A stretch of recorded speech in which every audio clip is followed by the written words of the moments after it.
and welcome back to the next video of Let's Help Scholars. Guys, आज हम बना रहे हैं हमारा वीडियो नंबर 108 जिसके अंदर हम लोग कंटिन्यूएशन में चलने वाले हैं किसके आर एनवायरमेंट के। अभी तक हम लोगों ने लास्ट वीडियो के अंदर आर एनवायरमेंट के बारे में कुछ डिस्कशंस किए, क्या करेंगे, कैसे करेंगे, क्या एनवायरमेंट होता है, क्या इकोसिस्टम है, टाइप्स ऑफ इकोसिस्टम, सारी चीजों को हम लोगों ने लास्ट प्रीवियस वीडियो के अंदर डिस्कस किया है। तो अगर अभी तक आपने वो वीडियोस नहीं देखी हैं तो सबसे पहले वो वीडियो देखें and then we move on to video number 108। देखिए 108 वीडियो में आज के टॉपिक्स क्या क्या होंगे मैं पहले आपको वो बता देता हूं। इंपॉर्टेंस ऑफ डिकम्पोजर्स, हमने लास्ट वीडियो के अंदर डिकम्पोजर का डिस्कशन किया, बट मैंने कुछ पेपर्स में चेकआउट किया कि डिकम्पोजर्स को लेके क्वेश्चन बनता है, तो मैं आज वो डिस्कस करूंगा। सबसे पहले आपसे one thing, why, who Yeats हुम, क्यों, कौन किसको खाता है और क्या कारण है खाने का, इसके बारे में डिस्कशन करेंगे। Then we move on to the inter related topic that is what, food chain. ये टॉपिक इसी से डिराइव हुआ है। Then we move on to the topic levels, right, and the next one is we talk about the types of food chains, characteristics of food chains, and last but not the least that is what food web। ठीक है, तो आज की ये video इन 6 topics के ऊपर concentrate करेगी। चलिए सबसे पहले मैं बात करता हूं इंपॉर्टेंस ऑफ डिकम्पोजर्स के ऊपर कि डिकम्पोजर्स का हम लोगों के इकोसिस्टम के अंदर क्या इंपॉर्टेंस है और कितनी ज्यादा इंपॉर्टेंस है।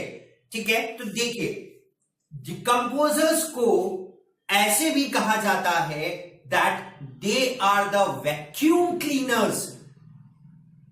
इस पॉइंट पे फोकस कीजिएगा, ध्यान रखिएगा, they are the vacuum cleaners of our environment. जिस तरीके से एक वैक्यूम क्लीनर हमारी घर की सारी गंदगी को साफ करने का काम करता है, उन गंदगियों को भी जिनको हम लोग माइन्यूटली नहीं देख सकते, बैक्टीरिया, वायरसेस, इन सब चीजों को हटाने का काम करता है, गंदगी साफ करने का काम करता है।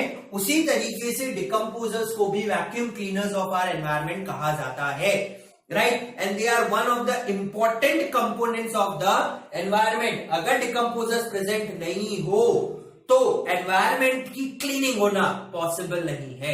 एनवायरमेंट प्रॉपर्ली क्लीन हो पाएगा, this is not possible. Reason is this, देखिए क्या रीजन है उसके बारे में बात करते हैं। डिकम्पोजर्स का काम है डीकंपोज, डीकंपोज, ठीक है, मतलब कि जो रेसिड्यू बचा है उसको तोड़ो और वापस से मिट्टी के अंदर मिला दो, उसको तोड़ो और वापस से मिट्टी के अंदर मिला दो। तो उन्होंने भी क्या किया, जितने भी ऑर्गेनिजम्स थे, ठीक है, उन ऑर्गेनिजम्स के अंदर सारी चीजें मिलेंगी आपको, न्यूट्रिएंट्स मिलेंगे, मिनरल्स मिलेंगे, सारी चीजें मिलेंगी, उनको वो वहीं पे ब्रेक डाउन करते हैं और ब्रेक डाउन करने के बाद एनवायरमेंट में भी जो भी होगा बैक्टीरिया उसको ब्रेक डाउन करेंगे और ब्रेक डाउन करने के बाद उसी सॉइल में वहीं पर मिला देंगे। अब जब उन्होंने उन चीजों को सॉइल के अंदर मिला दिया तो उस सॉइल की फर्टिलिटी ऑटोमेटिकली क्या हो गई, इंक्रीज हो गई। तो अगर डिकम्पोजर्स ना हो तो उनको ब्रेक डाउन करना और वहीं के वहीं वापस से सॉइल में ऐड करने का काम हु विल डू, हम लोग तो नहीं करेंगे, तो वही करते हैं। इसीलिए उनको क्या कहा जाता है, that they are performing the cleansing action of the environment. बहुत सिंपल सा एग्जांपल है, जितने भी डेड लीव्स हैं, प्लांट्स हैं, ह्यूमन बींग्स हैं, उन सबको ब्रेक डाउन करके दे कैरी आउट अमोनिया और उसको सॉइल में मिला देते हैं, ठीक है।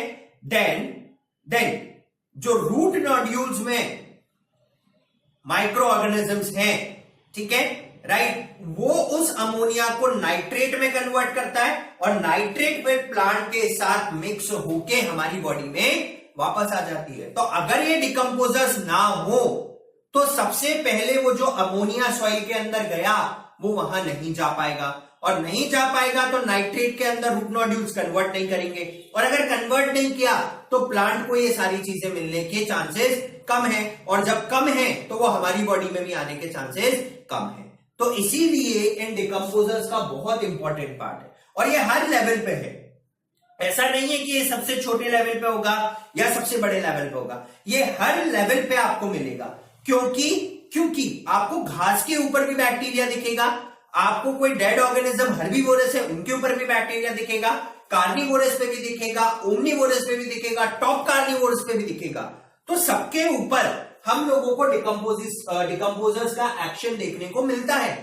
तो दैट इज वाई डिकम्पोजर्स हर लेवल में इकोसिस्टम के हर लेवल में इनबिल्ट है, ऑलरेडी एडेड है, उनको कहीं से ऐड या डिलीट करने की जरूरत नहीं है। ठीक है, चलिए why and who eats whom. आप खाना क्यों खाते हैं? What is the main reason? अब कोई बोलेगा मुझे पसंद है इसलिए खाता हूं, ठीक है, राइट। और कोई कारण खाना खाने का? जी, सबसे पहला कारण खाना खाने का कि खाना हम लोगों को टेस्ट प्रोवाइड करता है, नंबर वन थिंग। ठीक है, तो क्या ऐसा ये मतलब हुआ आपका कि जो फूड टेस्टलेस होगा हम उसको खाएंगे नहीं? खिचड़ी सब खाते हैं, ठीक है। बॉइल्ड वेजिटेबल्स आजकल तो भाई बहुत ट्रेंड है हम लोगों में, हम लोगों को बॉइल्ड वेजिटेबल्स खानी है, बॉइल्ड पल्सेस खानी है, क्यों? बॉडी बनानी है, सारे काम करने। तो क्या उन boiled vegetables they are having a great taste? Is it so? ठीक है, राइट। तो हम लोग फूड क्यों खाते हैं? तो क्योंकि हम लोगों के पास एनर्जी आ सके, तो एनर्जी के लिए हम लोग फूड खाते हैं। ठीक है, अब देखिए फूड सब जने खा रहे हैं। घास के लिए फूड सनलाइट है, उस घास को हम लोगों ने कंज्यूम किया, हम लोगों के लिए घास वो फूड थी जो एनर्जी प्रोवाइड कर रही थी। ठीक है, अब हम लोग तक आ गए। ठीक है, अगर हम लोगों को किसी एनिमल ने खाया तो उसके पास हमारे पास की जो एनर्जी थी वो वहां चली गई। तो यानी कि जो फूड है it is a supplement of energy, और जो फूड है वो खाना तो देता ही है, साथ में हम लोगों को एनर्जी भी प्रोवाइड कर रहा है। तो इसका मतलब कौन किसको खाएगा ये डिपेंड करता है कि उससे एनर्जी कितनी मिल रही है और क्यों खा रहा है, टू गेट द एनर्जी। तो एनर्जी मिलने के लिए हम लोग सबसे पहले फूड का कंजप्शन करते हैं, और हर एक लेवल पे कंजप्शन इंक्रीज हो रहा है। आप सबसे पहले अज्यूम कीजिए कि घास है, घास को खाया एक चूहे ने, ठीक है। हम लोग सबसे पहले लेते हैं एक घास है, ठीक है, दिस इज ग्रास, इसको खाया एक रैट ने, ठीक है। रैट को खाया किसने? मान लीजिए स्नेक ने, और स्नेक को खाया किसने? हॉक ने, बाज ने, ठीक है, राइट। अब आप एक चीज सोचे यहां पर, सबसे पहली चीज कि ये तो क्या है? ऑटोट्रॉप्स। ये क्या है? दिस इज व्हाट, ये घास खा रहा है तो मैं इसको हर्बीवोर कंसिडर कर सकता हूं, एक बार के लिए मैं इसको हर्बीवोरस कंसिडर कर सकता हूं, no problem in that particular thing, ठीक है। अज्यूम कर लीजिए दैट दिस इज हर्बीवोरस। इस हर्बीवोरस को किसने खाया? स्नेक्स ने, they are purely carnivorous, and then hog, they are also carnivorous. तो यानी कि सबसे पहले कौन किसको खाएगा? सबसे पहले जो प्रोड्यूसर्स हैं उनको हर्बीवोरस खाएंगे, हर्बीवोरस को कार्निवोरस खाएंगे, कार्निवोरस को टॉप ऑर्डर का कार्निवोरस खाएगा। तो इस तरीके से ये हर एक साइकिल कंटिन्यू चलती जाएगी, जिसमें सबसे पहले सबसे छोटे organisms, then big one, then big one, and then big one. Big one is related to what? Carnivorous, ठीक है। तो इसका मतलब हु ईट्स हूम? सबसे पहले प्रोड्यूसर्स को खाया जाएगा कंज्यूमर्स के थ्रू, और कंज्यूमर्स के अंदर भी लेवल धीरे धीरे क्या करता चला जाएगा? इंक्रीज करता चला जाएगा। And this level and this particular chain, सबसे छोटा उससे बड़े के पास एनर्जी, फिर उससे बड़ा, फिर उससे बड़े के पास एनर्जी, देन सबसे बड़े के पास एनर्जी।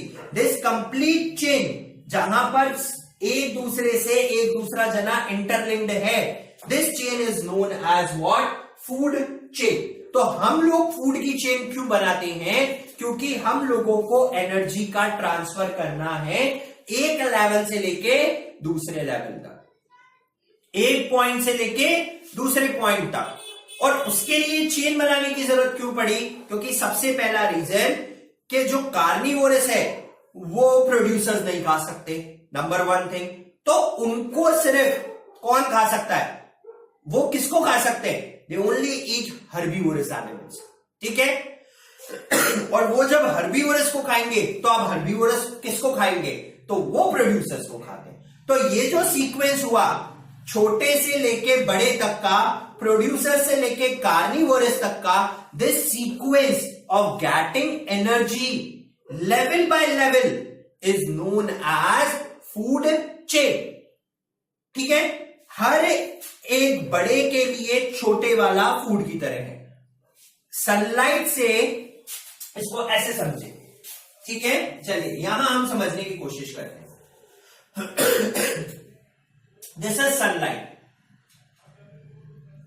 सनलाइट यहां पर ग्रास के लिए या प्लांट्स के लिए किसका काम कर रही है? फूड का काम कर रही है। इन्होंने यहां पर फूड बनाया by the process of what? Photosynthesis, ठीक है। अब जब इन्होंने खाना खाया, इनके पास फोटोसिंथेसिस से फूड आ गया, ये बन गए कैपेबल, ठीक है, दे आर प्रोड्यूसर्स। अब इनको खाने वाले कौन? हर्बीवोर्स, ठीक है। इनको किसने खाया? हर्बीवोर्स ने। हम मान लेते हैं this is what? Grasshopper,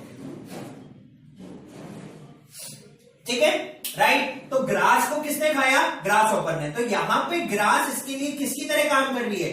food की तरह। अब यहां से हम लोग चलेंगे किसके ऊपर? कार्निवोर्स के ऊपर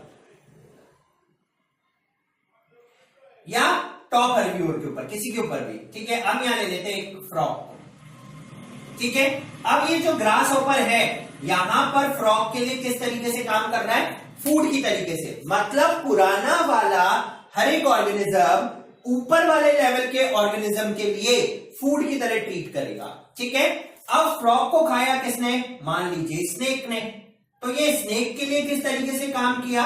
फूड के लिए। और स्नेक को खाया बाज ने, वो उसके लिए किस तरीके से काम किया? फूड के लिए, ठीक है। अब जब बाज मर गया तो यहां पर डिकम्पोजर्स ने उसको ब्रेक डाउन कर दिया। मान लीजिए स्नेक को बाज नहीं खाता और स्नेक यहीं पे खत्म हो जाते तो डिकम्पोजर्स यहां पे भी थे, डिकम्पोजर्स तो यहां पे भी थे, डिकम्पोजर्स यहां पे भी हैं और डिकम्पोजर्स यहां पे भी हैं। तो फूड चेन के हर लेवल पे डिकम्पोजर्स हैं। तो इसीलिए हम लोग फूड चेन के अंदर डिकम्पोजर्स को ऐड नहीं करते। नंबर 1 पे हर छोटा लेवल का ऑर्गेनिज्म, ठीक है, हर छोटे लेवल का बायोटिक ऑर्गेनिज्म हर बड़े लेवल के लिए या उससे ऊपर वाले लेवल के लिए फूड का काम करता है। और फूड को एक भाषा में समझे तो एनर्जी का काम करता है। तो ये फूड चेन बनी ही क्यों? फूड चेन इसलिए बनी ताकि सबसे छोटे लेवल से सबसे बड़े लेवल तक एनर्जी सीक्वेंशियल ट्रांसफर हो जाए, इसीलिए फूड चेन बनाई गई। एनवायरमेंट बैलेंस रहे, इकोसिस्टम बैलेंस रहे, उसके लिए फूड चेन बनाया गया। और फूड चेन के हर लेवल पे डिकम्पोजर्स पहले से ही क्या है? एडेड है, ठीक है। तो this is what the food chain, कि किस तरीके से ये फूड आगे चेन के फॉर्म में एक लेवल से दूसरे लेवल तक क्या कर रहा है? मूव कर रहा है। और आप लोगों को ये जान के बहुत शॉकिंग पॉइंट है ये, दैट जितने भी प्रोड्यूसर्स हैं they are what? The basis of the food chain. इन प्रोड्यूसर्स के बिना फाउंडेशन नहीं बन सकता इस पूरी फूड चेन का, क्योंकि they are the only source जो सनलाइट को कंज्यूम करके एनर्जी में कन्वर्ट करते हैं और फिर ये एनर्जी एक लेवल से दूसरे लेवल तक ट्रांसमिट होती है। तो अगर यहां पे घास नहीं है तो ये सन की एनर्जी को ग्रास हॉपर किसी फॉर्म में कन्वर्ट नहीं कर सकता एक्सेप्ट टेकिंग विटामिन डी। सिर्फ और सिर्फ विटामिन डी ले सकते हैं। We can't convert that particular sun की energy into other form of consumptionable energies, ठीक है। One more example is there, ठीक है। आप एक और एग्जाम्पल ले सकते हैं। यहां पर हम क्या लेते हैं, देखिए, और पहले ये देख लेते हैं क्या है। All the food chain begins with the green plants, basically producers, and it represents a single direction or unidirectional transfer of energy. सिर्फ आप यहां से ऐसे ही जा सकते हो, you can't come like this, ठीक है।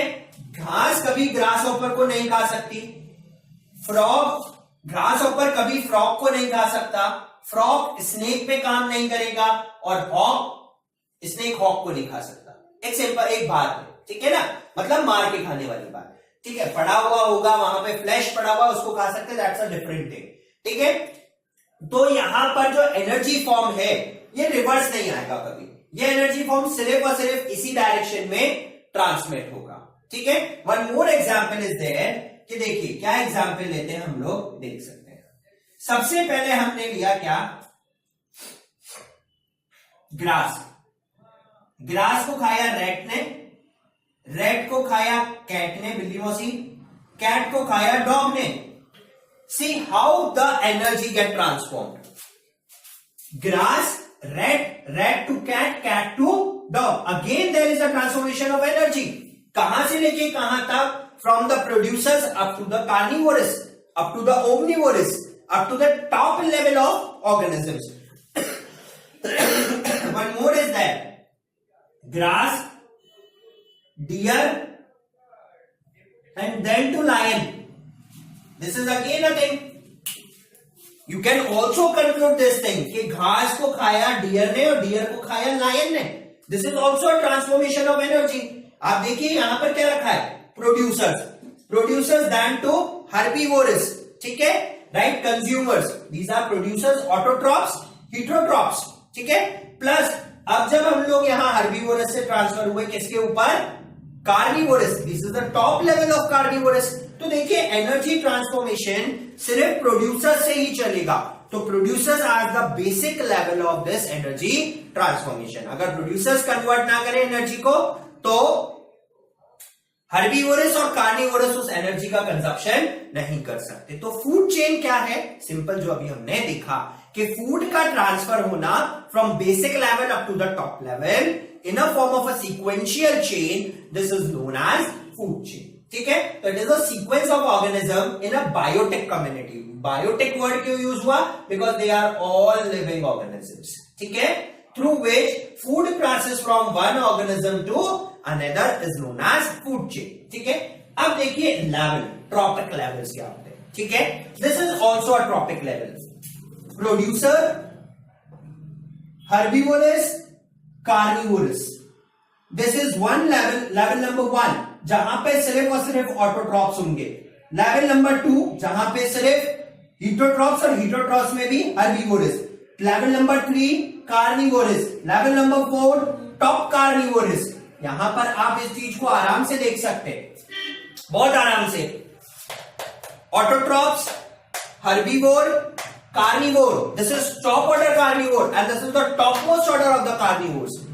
तो यानी कि ट्रॉपिक लेवल का मतलब क्या हुआ कि एनर्जी जिस तरीके से ट्रांसफर हो रही है, तो ट्रांसफर होने का एक लेवल होता है, एक सीक्वेंस होता है.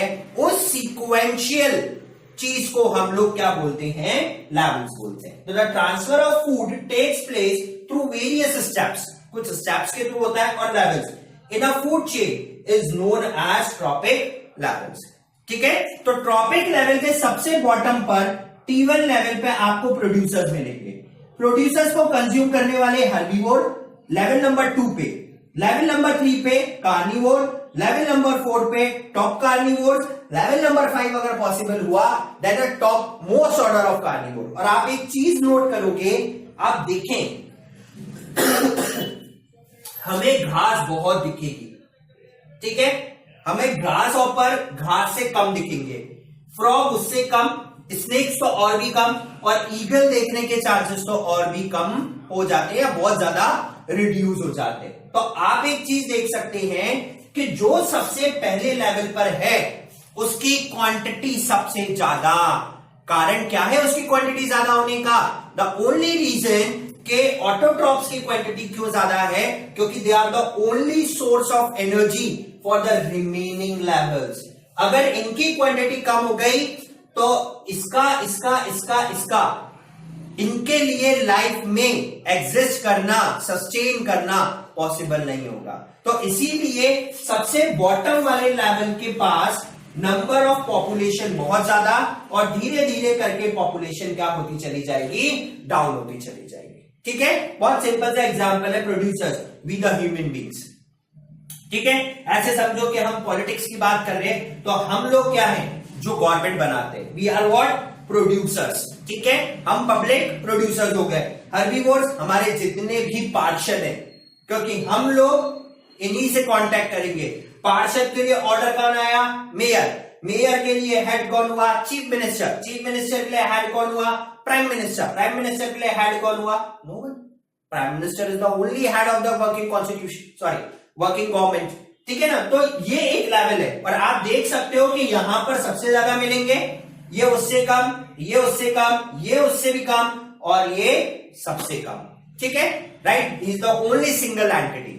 तो हर लेवल पर एनर्जी का ट्रांसफॉर्मेशन हो रहा है और हर लेवल एक दूसरे लेवल के ऊपर डिपेंडेंट है, ठीक है।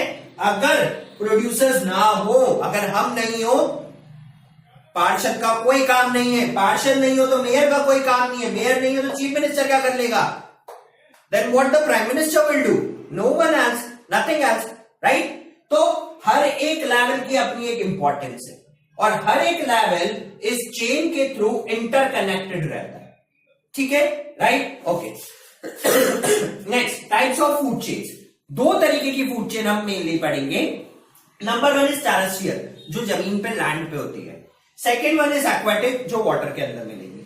आपको ये जो टेरेस्ट्रियल फूड चेन है ये इतनी ज्यादा बड़ी नहीं मिलेगी, except this one, this is quite very long, ठीक है, राइट। ये यहां पे भी खत्म हो सकती है, यहां पे भी खत्म हो सकती है, बट जितनी भी टेरेस्ट्रियल फूड चेन्स होती हैं वो ज्यादा से ज्यादा 3 to 4 levels, maximum is the 5 level की होती है। बहुत मैक्सिमम मिलेगा और रेयरली मिलेगा। क्यों? क्योंकि सबसे इंपॉर्टेंट चीज ये कि देखिए यहां पर एनर्जी का ट्रांसफॉर्म हो रहा है, एनर्जी कन्वर्ट हो रही है, एनर्जी जा रही है, तो एनर्जी इतनी ज्यादा नहीं होती कि यहां तक पहुंच पाए या इसको मैक्सिमम मिल पाए, इसीलिए फूड चेन का ये वाला पार्ट अपने आप एग्जिस्ट नहीं कर सकता। तो जितनी छोटी फूड चेन उतनी ज्यादा एनर्जी का ट्रांसफर, जितनी लंबी फूड चेन उतना ही कम एनर्जी का ट्रांसफर। तो यहां पर एनर्जी ट्रांसफर अच्छा होगा। ग्रास, डियर, लायन सिर्फ 3 है, ठीक है, राइट। तो आपको टेरेस्ट्रियल फूड चेन्स के अंदर लेवल्स कम मिलेंगे due to energy consideration. Examples आपके पास ये रहे, ठीक है, grass, rat, cat, dog, grass, deer, lion. This is also what? Grass, grasshopper, frog, snake and hawk. These all are the examples of what? Terrestrial food chains. Now aquatic food chains. ठीक है, अच्छा एक बहुत important चीज, हम इसको एक pyramid की फॉर्म में भी पढ़ सकते हैं और हर एक लेवल पे कॉम्प्लेक्सिटी कम होती चली जाएगी, नंबर ऑफ ऑर्गेनिजम्स ऑटोमेटिकली कम होते चले जाएंगे, ठीक है, और धीरे धीरे कॉम्प्लेक्स भी कम होता चला जाएगा, ठीक है। It is a pyramidal form, ठीक है, इंक्रीजिंग फॉर्म में होता है। Aquatic chain, it consist of 4 to 5 levels of transfer of energy. Phytoplankton, phyto means पानी में रहने वाले सारे के सारे plants. Next are zooplanktons, ठीक है, small fish, large fish and then the shark, ठीक है, राइट। तो इस तरीके से देखिए आप 5 level of transfer of energy है, ठीक है ना। हम लोग उसमें भी देख सकते हैं, बहुत सिंपल सा एग्जांपल है कि छोटे छोटे प्लांट्स हैं, इनके अंदर इनको किसने कोई भी एनिमल खा सकता है प्लांट वाटर के अंदर जो कि छोटा होगा, उसको फिश ने खाया, फिश को उससे बड़ी मछली ने खाया और उससे बड़ी मछली, सबसे बड़ी मछली क्या आ गई, शार्क आ गई, ठीक है। तो इस तरीके से एक्वेटिक में भी एनर्जी ट्रांसफर होता है similar to that of terrestrial, but यहां पर जो लेवल्स ऑफ फूड चेन है वो कंपैरेटिवली आपको क्या मिलेगा, बड़ा मिलेगा, ठीक है। Now what are the characteristics of the food chain, food chain के कैरेक्टरिस्टिक्स क्या हैं, ठीक है। नंबर 1 आप यहीं से देख के लगा सकते हो। पहली चीज कि फूड चेन का सबसे पहला बेस क्या है, सारे ऑटोट्रॉप्स। फूड चेन में एनर्जी का ट्रांसफर हो रहा है। नंबर 2 फूड चेन छोटी होगी उतना ज्यादा एनर्जी ट्रांसफर होगा, साइज कम एनर्जी ट्रांसफर ज्यादा, पॉपुलेशन धीरे धीरे डिक्रीज होती जा रही है, ठीक है, एडिशन एनर्जी का हो रहा है, ठीक है, बायोजेनेटिक न्यूट्रिएंट्स मिल रहे हैं हम लोगों को। सबसे इंपॉर्टेंट चीज कि हर लेवल के बीच में इंटर रिलेशनशिप को बढ़ाने के काम में आता है और उसी चीज को क्या कहते हैं, फूड चेन कहते हैं, ठीक है, राइट। अब सबसे इंपॉर्टेंट चीज कि इम्बैलेंस ऑफ फूड चेन कैसे अकर हो सकता है, ठीक है। What do you mean by imbalance of food chain के, और अगर फूड चेन का इम्बैलेंस हुआ तो imbalance of ecosystem is the result of this particular thing, ठीक है। तो इकोसिस्टम भी इम्बैलेंस हो जाएगा। कैसे? देखिए यही चीज तो इकोसिस्टम है, यही चीज तो इकोसिस्टम है, ये चीज इकोसिस्टम उस पर्टिकुलर एरिया का, ये चीज दूसरे एरिया का इकोसिस्टम है, ठीक है। तो इकोसिस्टम का एक छोटा सा पार्ट है फूड चेन। और अगर फूड चेन में इंबैलेंस क्रिएट हुआ तो इकोसिस्टम में भी इंबैलेंस होने के चांसेस सबसे ज्यादा है। एक बहुत सिंपल सा एग्जांपल लेते हैं जो आ जाएगा आपको समझ में। अगर डियर की हंटिंग करी और सारे डियर पर गए, ये मर गया, ठीक है। अब इस घास को खाने वाला कौन? इस घास को खाने वाला कौन? कोई भी नहीं। इस घास को कोई भी नहीं खा सकता, क्योंकि डियर ही तो था जो इस घास को क्या कर रहा था? खा रहा था। तो अब इस घास की जो पॉपुलेशन है वो सबसे ज्यादा इंक्रीज हो जाएगी, इसकी पॉपुलेशन बहुत ज्यादा हो जाएगी, ठीक है। सेकेंड थिंग, पहली बात तो अगर कोई एक लेवल एलिमिनेट होता है तो उससे नीचे वाला भी और उससे ऊपर वाला भी लेवल बिल्कुल अफेक्टेड हो जाता है उससे। डियर को एलिमिनेट कीजिए, घास खाने वाला कोई नहीं बचा, तो फूड चेन का जो इंटर रिलेशनशिप थी ये यहीं खत्म हो गई। जैसे ही एक लेवल मिसिंग, फूड चेन की इंटर रिलेशनशिप भी खत्म, क्योंकि कार्निवोरस कभी भी प्रोड्यूसर्स को नहीं खा सकते, ठीक है। तो ये इंटर रिलेशनशिप खत्म, फूड चेन खत्म। अब देखो क्या रिजल्ट हुआ। जो लायन है वो घास नहीं खाएगा, तो ऑटोमेटिकली लायन की जो पॉपुलेशन है वो कंटिन्यूअसली क्या आती चली जाएगी? डाउन आती चली जाएगी, एक्सटेंट हो जाएंगे, एंडेंजर्ड हो जाएंगे, सब हो जाएंगे खत्म, ठीक है, राइट। और यहां पर जो घास है इसकी पॉपुलेशन बहुत ज्यादा इंक्रीज हो जाएगी, ठीक है ना। देखिए, अगर कोई भी चीज एलिमिनेट हुई ट्रॉपिक लेवल्स में से, फूड चेन्स में से, तो नीचे वाले की पॉपुलेशन बहुत ज्यादा इंक्रीज और ऊपर वालों की पॉपुलेशन कंटिन्यूअसली डिक्रीज होती चली जाएगी और वो खत्म हो जाएंगे। और जब वो खत्म हो गए तो किस बात की फूड चेन बचा? किस बात का इकोसिस्टम बचा? ठीक है, राइट। अब देखो, अगर मैं इसमें बोलूं कि बाय द वे गलती से यहां पर लायन खत्म हो गए और यहां पे डियर एज था, लायन खत्म, ये फूड चेन यहीं पे टर्मिनेट हो गई। अब आप अज्यूम कर सकते हो नई चीज कि जब डियर को खाने वाला कोई नहीं है तो डियर की पॉपुलेशन इंक्रीज, और जब डियर की पॉपुलेशन इंक्रीज तो उनको खाने के लिए घास की जरूरत पड़ेगी। तो अब घास की पॉपुलेशन, ग्रास की पॉपुलेशन डिक्रीज, और जब ग्रास की पॉपुलेशन डिक्रीज होगी जब ग्रास की पॉपुलेशन डिक्रीज हुई तो उन लोगों को प्रोड्यूसर लेवल धीरे धीरे क्या होता चला जाएगा? खत्म। और जब प्रोड्यूसर लेवल खत्म तो ऊपर डियर के ऊपर भी इफेक्ट आएगा। तो अगर कोई भी टॉप ऑर्डर खत्म होता है तो नीचे वाले सारे ऑर्डर ऑटोमेटिकली अफेक्टेड हो जाते हैं और it results in the imbalance of the food chain, ठीक है। तो इसी तरीके से फूड चेन का इम्बैलेंस होता है। तो मिस्टर गॉड मतलब भगवान जी ने इस फूड चेन के इम्बैलेंस को, क्योंकि उनको पूरा भरोसा था कि जब मैं इस धरती पर ह्यूमन बींग्स को भेजूंगा तो वो सीधे सीधे नहीं बैठने वाले, वो खुरापात जरूर करेंगे, वो कुछ ना कुछ करेंगे, ठीक है, वो नेचर से खेलने की कोशिश करेंगे। और उन्हें पता था कि they generate N imbalance in the ecosystem. इसीलिए उन्होंने सारी फूड चेन्स के बीच में एक इंटर रिलेशनशिप डेवलप करी कि एक फूड चेन दूसरी फूड चेन में कहीं पर भी ऐड हो सकती है, and this inter relationship among the food chain to stop the imbalance of the ecosystem is known as food web. तो what actually is the food web? Food का नेटवर्क, और चेन्स को जोड़ दो तो वेब बन जाएगा, ट्रैप भी बोलते हैं। तो अगर हम धागों को जोड़ दें, it generates a what? Web, ठीक है। बहुत सारे ये धागे हैं, these are the food chain, ये हमने इन धागों को जोड़ दिया, दिस जनरेट्स अ वेब, बन गया वेब, ठीक है। तो the network of large number of food chains and their interconnected relationship in an ecosystem is known as food web, and how this food web works अब वो देखते हैं, ठीक है।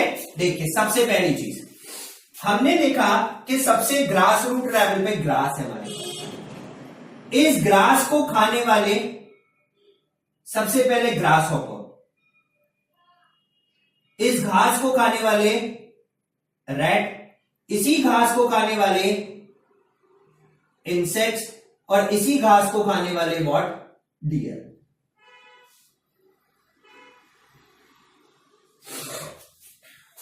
ठीक है, ये सारी चीजें एक दूसरे को क्या करेंगी, खाएंगी। अब इन इंसेक्ट्स को खाने वाले कौन, बर्ड, और हो सकता है ग्रास हॉपर्स को खाने वाले भी कौन, बर्ड्स। बर्ड्स खा सकती हैं। इन ग्रास हॉपर्स को खाने वाले कौन, एक और आए हमारे पास, दैट इज व्हाट, फ्रॉग्स।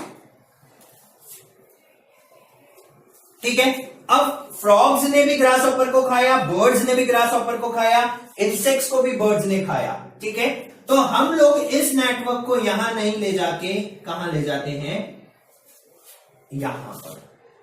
ठीक है, अब इन बर्ड्स को कौन खाएगा, मे बी पॉसिबल स्नेक, और इन फ्रॉग्स को खाने वाला भी कौन, स्नेक, एंड स्नेक को खाने वाला कौन, हॉक। तो देखिए किस तरीके से हर लेवल पे ये जो सीक्वेंस है ये आगे प्रोसीड हो रहा है और इंटरकनेक्टेड है। ठीक है, रैट को खाने वाला कौन हो सकता है, रैट को आप यहां पे भी इसको डाल सकते हैं, that rat is also eaten by snake, cat as well. ठीक है, तो हर एक लेवल पे खाने वालों की जो क्वांटिटी है वो धीरे धीरे क्या हो रही है, इंक्रीज हो रही है। प्लस अब अगर मान लीजिए यहां पे डियर खत्म हो गए एंड दीज आर लायंस, तो लायंस को कौन खा सकता है, जैकाल्स ऑल्सो,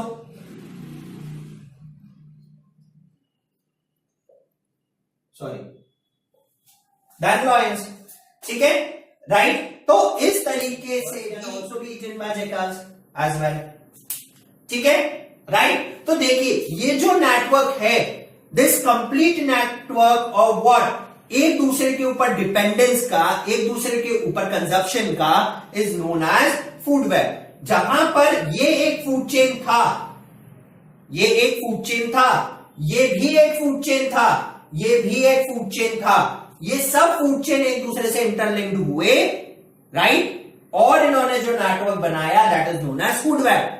और ये इम्बैलेंस ऑफ द इकोसिस्टम को कैलकुलेट करने के काम में आता है। तो अब अगर यहां से डियर एलिमिनेट हो गया, कोई बात नहीं, वी हैव वन सब्स्टिट्यूट। इनको कौन खाएगा, इंसेक्ट्स या रेट्स या ग्रेसहोपर्स, उनको कौन खाने वाला है, बर्ड्स। बर्ड्स को खाने वाले, then to lion, they also get the food also, right. तो क्या हुआ, इसी चीज के लिए, इम्बैलेंस को रोकने के लिए जो नई चेन बनी, जो नया नेटवर्क बना सारी चेन्स के बीच में, that is known as what, food web. ठीक है, और यही फूड वेब एनर्जी को एक लेवल से दूसरे लेवल तक ट्रांसफर करने के काम में आता है। ठीक है, and this is also a law for, कल हम नई वीडियो के अंदर देखेंगे that what actually is the law for transformation of energy. अभी हमने देखा कि एक लेवल, दूसरा लेवल, तीसरा लेवल, चौथा लेवल, हर एक लेवल बनता है। तो हर एक लेवल में एनर्जी कितनी, कैसे और क्यों, उतनी ही क्यों ट्रांसफर होती है। ठीक है, तो guys this particular topic is very most important for your exam point of view. बहुत ज्यादा इंपॉर्टेंट है, फूड चेन का होना, फूड लेवल्स का होना, ट्रॉपिक लेवल्स का होना, सारी चीज। ठीक है गाइस, तो आज के इस वीडियो के लिए इतना ही। कल फिर आपसे मुलाकात होगी हम लोगों की, जहां पर हम लोग पढ़ेंगे 10% law, ozone layer and some management topics, जहां पर हम लोग इस चैप्टर को कंप्लीटली क्या कर देंगे, फिनिश कर देंगे। So guys, till then guys, keep on watching Little Scholars and stay tuned with us. Like, subscribe और शेयर करना नहीं भूलना।